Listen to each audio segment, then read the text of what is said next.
All right, let's dive into Mexico. You probably think you know it, but the sources you shared show there's just so much more. Exactly. Way beyond the usual perceptions. So our mission today is to dig into those surprising facts, understand what's really going on beneath the surface. Precisely.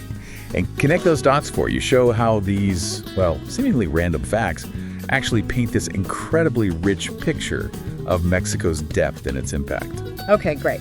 So let's start way back. Ancient roots. One thing that really jumped out was chocolate, Mexico's role there. Yeah, it's foundational. I mean, we're talking the Olmecs, maybe as early as 1900 BCE.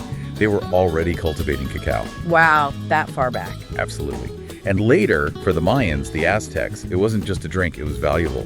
They actually used cacao beans like currency. Funny, seriously. Seriously. So it's not just about, tasty treat. It shaped economies, agriculture right from the start. And it wasn't just chocolate, was it? The impact on our food. Oh, huge. Think about corn. Domesticated there, over 9,000 years ago? 9,000 years. Yeah. And then you've got avocados, tomatoes, chili peppers. Yeah. Things we eat every day. Global diets really owe a massive debt to ancient Mexico. That deep history feels like it's embedded in the land itself, too. The sources mention some amazing geographical things, like the Great Pyramid of Cholula. Right, in Puebla. It's the world's largest pyramid by volume. Bigger than Giza. By volume, yes. Oh, It's staggering when you think about it. A massive structure. Incredible. But then, at the complete other end of the scale, also in Puebla, you have Quixcomé. Okay. It's the world's smallest volcano. Right. It's 13 meters tall. You can literally walk down a staircase inside it. No way. A tiny volcano. Yep. And then there's Paracutin, that volcano that just sort of appeared. Appeared. Yeah, in 1943. Started smoking in a farmer's cornfield. People actually watched it being born. It shows this incredible geological dynamism side by side with the ancient human history. That is wild. And speaking of foundations, Mexico City, the fact that it's sinking, that was another point from the research. Sinking quite significantly in some areas, up to maybe 50 centimeters here. 50 centimeters? Why?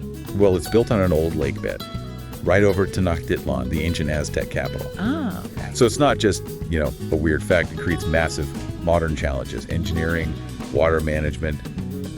The ancient past is literally underfoot, complicating the present.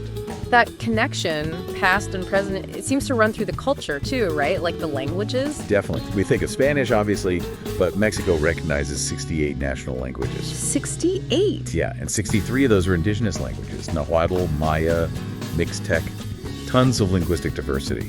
It's a sign of these incredibly resilient cultures that are still very much alive. And that cultural richness, it really comes through in traditions like Dia de los Muertos. The Day of the Dead, absolutely, is UNESCO recognized, a beautiful tradition. It's not morbid, is it? It's about celebrating. Exactly. Honoring loved ones, remember them with altars, marigolds. It's vibrant, full of life and memory. Okay, and how else do we experience that richness? I mean, we have to talk about the food. Of course, you can't talk Mexico without food. Tacos.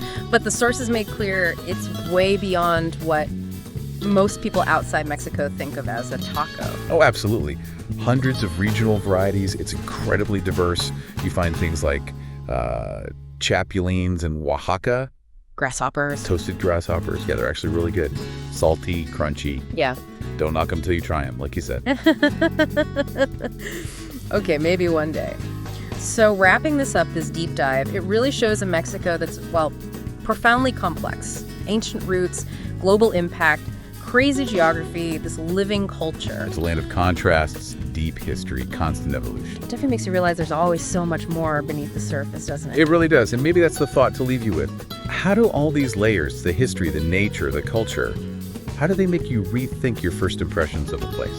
And it makes you wonder, what other places out there hold these kinds of deep, often overlooked stories, just waiting for us to look a little closer.